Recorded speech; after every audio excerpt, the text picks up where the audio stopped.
Ensuite, les disciples se mettent à se disputer. Ils se demandent lequel de nous est le plus important. Jésus leur dit: les rois des peuples les commandent comme des chefs, et ceux qui ont le pouvoir sur eux veulent qu'on les appelle amis du peuple. Mais vous, ne faites pas comme eux. Au contraire, le plus important parmi vous doit être comme le plus jeune, et celui qui commande doit être comme celui qui sert. En effet, qui est le plus important? Celui qui prend son repas ou celui qui sert? C'est celui qui prend son repas. Eh bien, moi, je suis au milieu de vous comme celui qui sert.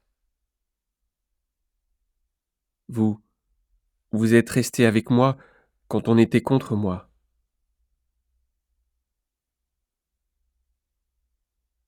Et moi, je peux vous donner le royaume comme mon Père me l'a donné.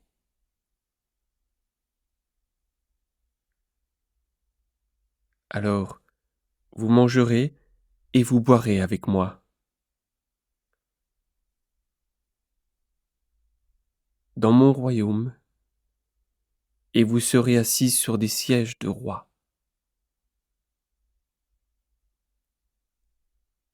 Pour juger les 12 tribus du peuple d'Israël.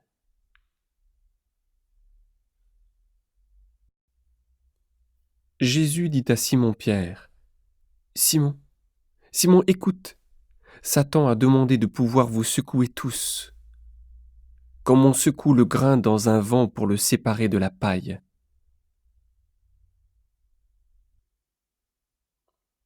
Mais moi, j'ai prié pour toi.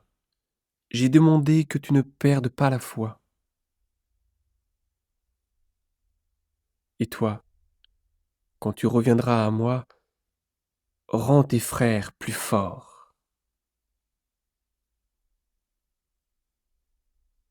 Pierre lui dit: Seigneur, je suis prêt à aller avec toi en prison, et même à mourir avec toi.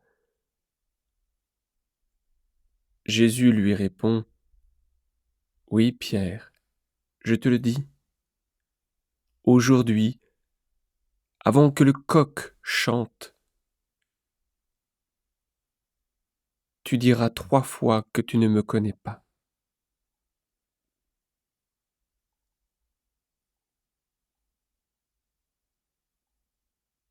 Ensuite, Jésus dit à ses disciples: Quand je vous ai envoyés sans argent,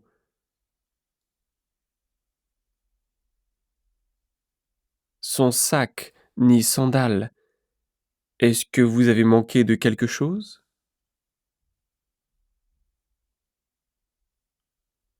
Ils répondent: Nous n'avons manqué de rien.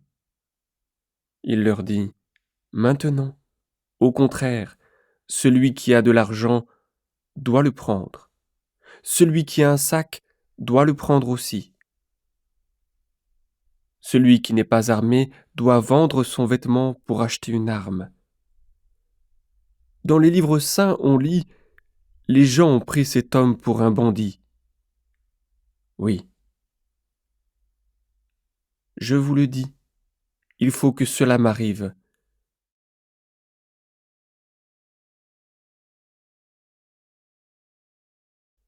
En effet, pour moi, tout est bientôt fini.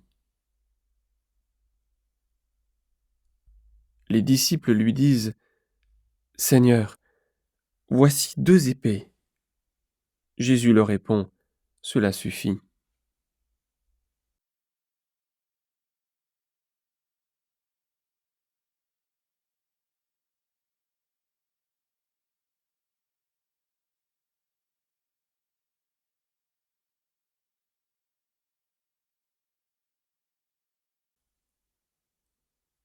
Jésus sort et il va au mont des Oliviers, selon son habitude. Ses disciples le suivent. Quand il arrive à cet endroit, il leur dit: Priez pour pouvoir résister quand l'esprit du mal vous tentera. Jésus s'éloigne des disciples, il va quelques mètres plus loin, il se met à genoux et il prie en disant: Père, si tu veux, éloigne de moi cette coupe de souffrance. Pourtant, ne fais pas ce que je veux, mais ce que tu veux. Alors un ange du ciel se montre à lui pour lui redonner du courage. Jésus a peur et il est très inquiet. Il prie avec plus de force encore.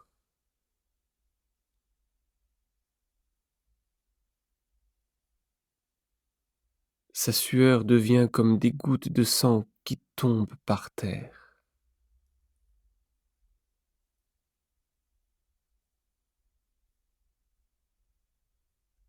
Après qu'il a prié, il se relève, il revient vers les disciples, il les trouve en train de dormir. Ils sont fatigués parce qu'ils sont tristes. Il leur dit: Pourquoi est-ce que vous dormez? Levez-vous et priez pour pouvoir résister quand l'esprit du mal vous tentera. Pendant que Jésus dit cela, une foule de gens arrive. Celui qui s'appelle Judas, l'un des 12 apôtres, marche devant eux. Il vient auprès de Jésus pour l'embrasser. Jésus lui dit: Judas, c'est en embrassant le Fils de l'homme que tu le livres.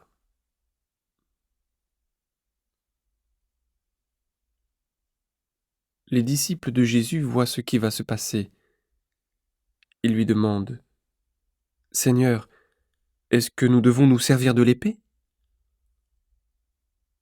L'un d'eux frappe le serviteur du grand prêtre et lui coupe l'oreille droite.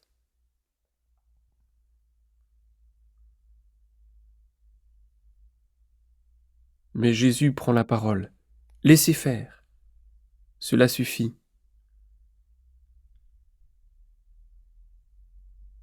Il touche l'oreille du serviteur et le guérit.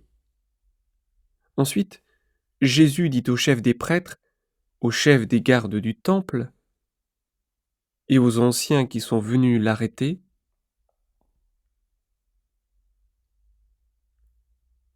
Vous êtes venus avec des épées et des bâtons, comme pour prendre un bandit. Pourtant, tous les jours, j'étais avec vous dans le temple, et vous n'avez pas cherché à m'arrêter?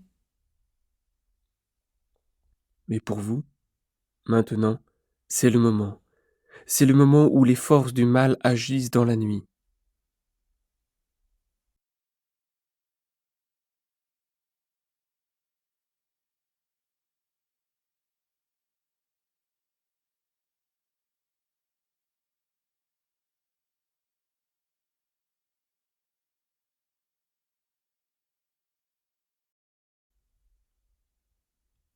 Ils prennent Jésus, ils l'emmènent, et le font entrer dans la maison du grand prêtre. Pierre les suit de loin. On a allumé un feu au milieu de la cour.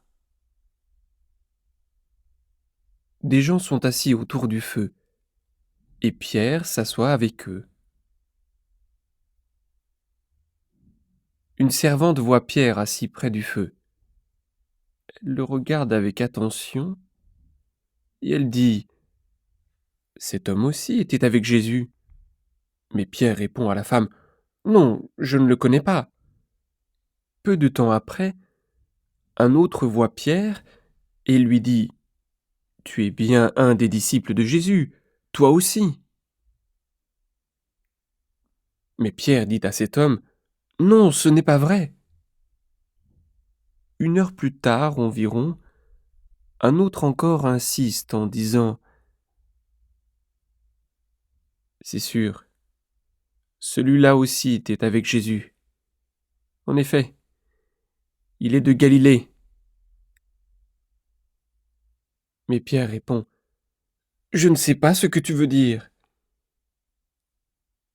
Au même moment, pendant qu'il parle encore, un coq se met à chanter.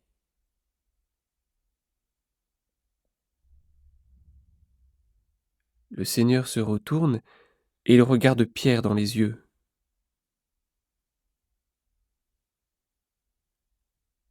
Alors Pierre se rappelle ce que le Seigneur lui avait dit.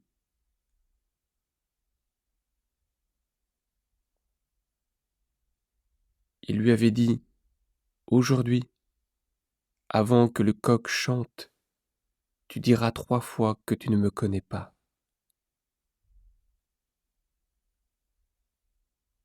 Pierre sort de la cour et il pleure beaucoup. Les hommes qui gardent Jésus se moquent de lui et ils le frappent. Ils cachent son visage et ils lui demandent, qui t'a frappé?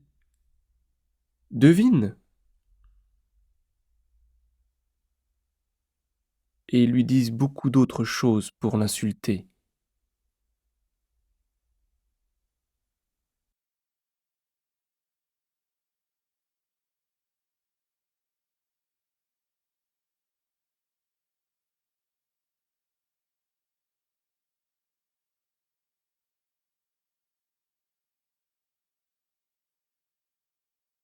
Quand il fait jour, les anciens du peuple, les chefs des prêtres et les maîtres de la loi se réunissent. Ils font amener Jésus devant leur tribunal. Et ils lui demandent, est-ce que tu es le Messie? Dis-le-nous. Jésus leur répond, si je vous le dis, vous ne me croirez pas? Et si je vous pose une question, vous ne me répondrez pas? Mais à partir de maintenant, le Fils de l'homme va être assis à la droite du Dieu puissant. Alors tous lui disent, donc, toi, tu es le Fils de Dieu? Jésus leur répond, vous le dites vous-même, je le suis. Alors ils disent, nous n'avons plus besoin de témoins. En effet, nous avons entendu nous-mêmes les paroles de sa bouche.